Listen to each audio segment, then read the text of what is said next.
Last year I was invited by the UMBC for a residency, for an artist in residency program, and I stayed here for 1 month and a half. During this time, of course, I walked around Baltimore a lot and explored the city, and I found that the public space is quite conceived quite differently here.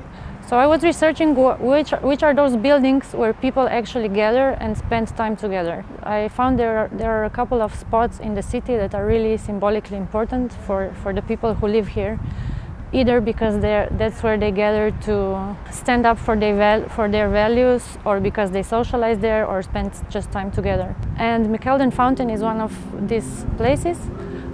So apart from being a really unique architectural work, it's also really important in a social sense. I wish that Baltimore would get visionary again about public space, would become more speculative and take more risks with public space. A lot of cities are creating spaces that are designed to please and accommodate and address the largest amount of people possible, which is a kind of a person that doesn't exist. What we need to do is imagine the people that we want to be and address that person socially and publicly. That is the spirit of NONUMENT, is not to create a big permanent edifice, but to really validate those spaces that are really important to real people being out there, being stimulated, and creating the rich textures that make it stimulating. I think it's really important for the city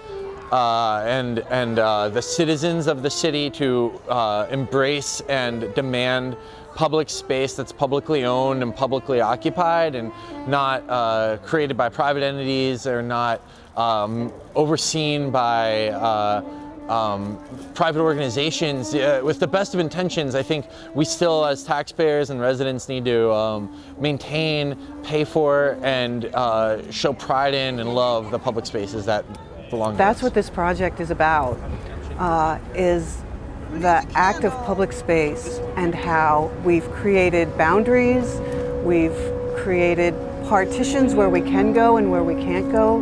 Just all sorts of urban planning, promoting both developers and government officials, really changing the space and who is allowed where.